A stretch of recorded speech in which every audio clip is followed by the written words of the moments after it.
5, section 4, number 21. 4, number 21. Yeah. This doesn't accept, and I don't know, I had a problem picking between them because I didn't think they were very strong. I don't know. Anyway. Okay, yeah, weakens the argument. So what are we trying to weaken? The prolonged exposure to sulfur fumes permanently damages functions of smell. Yep.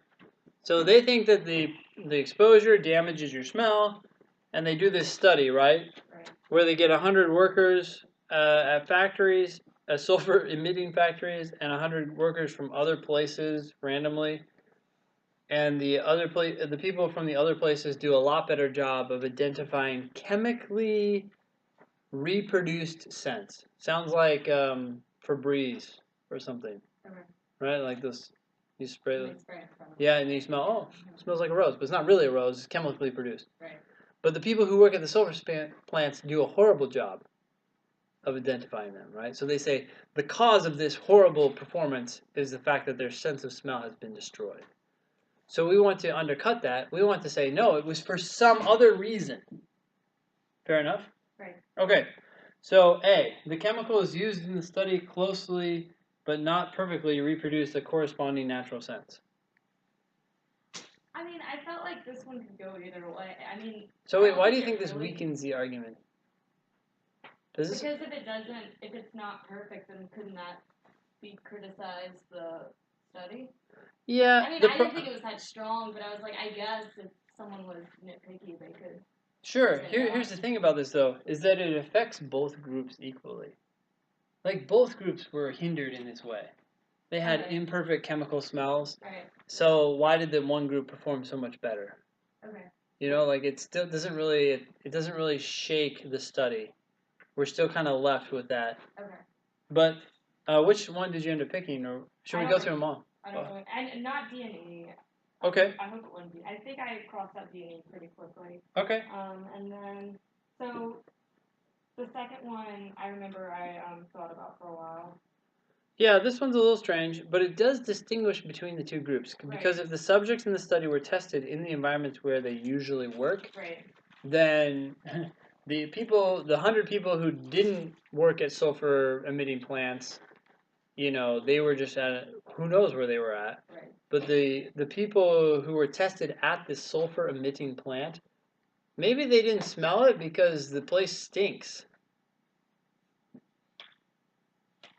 Right. Right, so they conducted the test at their place of work. Right. And they couldn't smell the scents, but not because they had lost their sense of smell, but because there's all these other smells in their environment.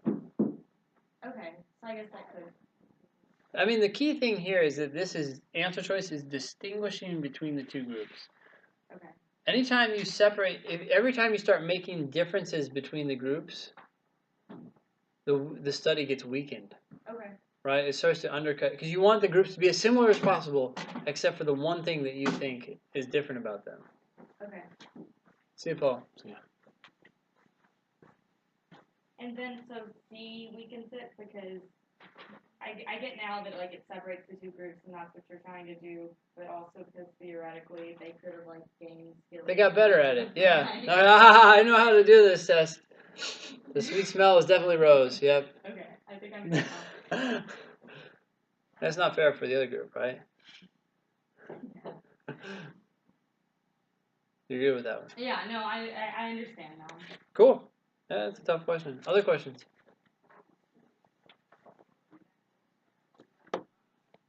Mm-hmm. Brad, no more? Not right now. Not right now. It's been a long day. No, Sorry, I was interrupting. No, I just said I'd like to go over it first, and I haven't gone over it. Oh, you haven't gone over it first. Yes, of course. Which one? 25? 25, yeah. Yeah, okay. I just had trouble parsing out what they were saying. Oh, sure. Well, the first word is new. Tell me more. New evidence indicates that recent property development bordering a national park has not adversely affected the park's wildlife. Okay, so someone built a building near a park, right? And the wildlife is okay. Okay, cool. On the contrary, a comparison of the most recent survey of the park's wildlife with one conducted just prior to the development shows that the amount of wildlife has in fact increased. over the intervening decade. Okay, the thought that just came into my head, I could be wrong, but maybe there's more animals because they all left the development and came into the park. Oh, okay. They got scared. Yeah. They said, I don't like living in a building. Moreover, the park's resources can support its current wildlife populations without strain. So the conclusion is that the wildlife has not been adversely affected. But if the new wildlife came in, even though it can sustain that life, maybe the life that was already there is not happy with the new visitors. I don't know. It's not a big problem. It sounds like it's okay. But apparently this is a bad argument. So which one probably most strengthens the argument? Okay, so we need to help this out. What were you debating? Or should we go through them? I circled, I think I was looking at E and C. Yeah, E and C.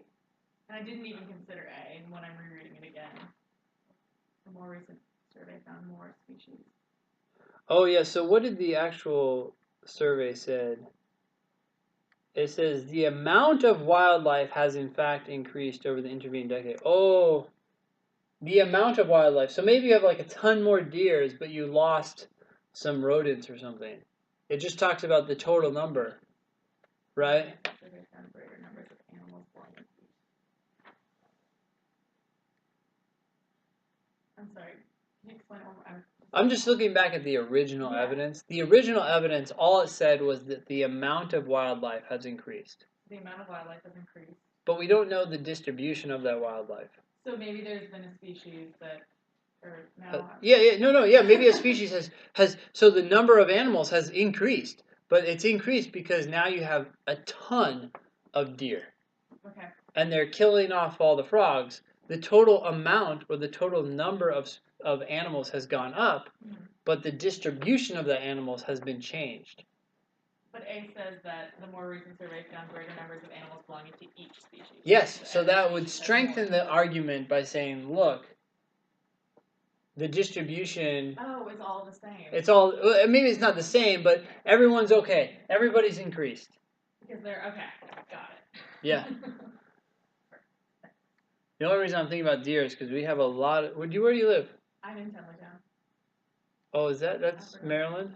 No, almost. That's D.C. Yeah. Okay, yeah. So I'm in Virginia, and we have... you guys have deer, too? No? Yeah, we have deer. We're right next door. Deer all over the place. Yeah. I'm like, how do you guys... I don't know where they live. We have fox... there's a fox den in our property, and believe it or not, never seen one in my life before, but now I have, a gopher. That's fun. Yeah, it's crazy. I saw one at the metro station. Yeah. You saw a gopher at the metro station? I wouldn't even know what it looks like. Outside. Wow. Well, apparently there's plenty of wildlife around here. Other questions?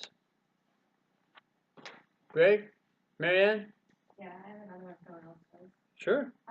22, I was between A and B. In the same section. Anyone who has more than... Oh, did you pick A?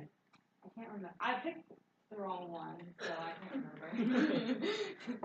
It was not right. So I even went back through and I tried to figure out what it was. So I marked it wrong and tried to figure out what the answer was before looking at the right answer, if that makes sense. Yeah. And I still got it wrong. And so then I found the right answer and I still couldn't figure it out. Okay, so notice the rule, right? If anyone who has more than one overdue book out on loan, so if you have an overdue book, more than one, you have an overdue book, right? Yeah. And you're going to be fined if some of the overdue books are not children's books, so some are not kids. Right. Some of the so you have an overdue book. Some of the overdue books are not kid books, right? And then it says, and that person has been previously fined for overdue books. So previous overdue books, fine. Sound good? If you have these three characteristics, then you must be fine. Right? Right. Now, what did they tell us? They said, since 3 of the books that Kessler currently has out on loan from the library are overdue, so he has some overdue books, Right. he must be fine. So we need these 2 things to prove that, right? Right. Okay, so answer choice A, this is one that a lot of people pick. Some of the books that Kessler currently has out on loan from the library are not children's books.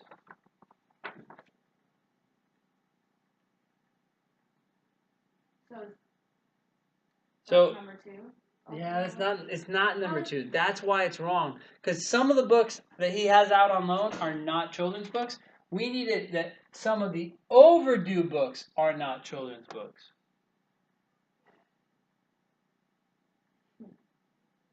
Okay. I think it's sly, nasty, no, and cruel. I see. All right.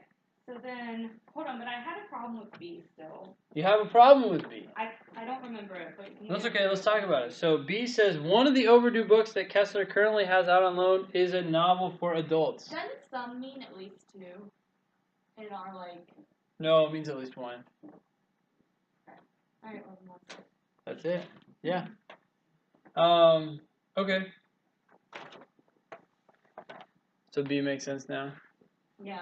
I think I think the LSAT kind of foolishly made this question because it sounds weird. Well, they made it challenging, but also a novel for adults, like that just sounds strange. Yeah. Ooh, the adult material. Stephen King. Stephen King, that's what I meant. Yep, of course. Not for kids. Okay, so other questions. Can I ask one more? Go for it. Okay, 22 on section 1. You can ask some more. I can't read things anymore without seeing some and many and Next time you get a job interview, if someone asks you how many years of experience you have in the particular field, just say, I have several years of experience. Many.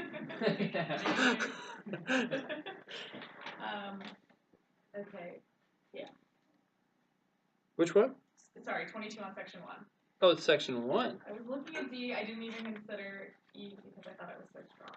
Okay. Yes, it is very strong. So 22 in section 1. It is a necessary assumption. I would be nervous about this, but the only thing is it's the only answer that works.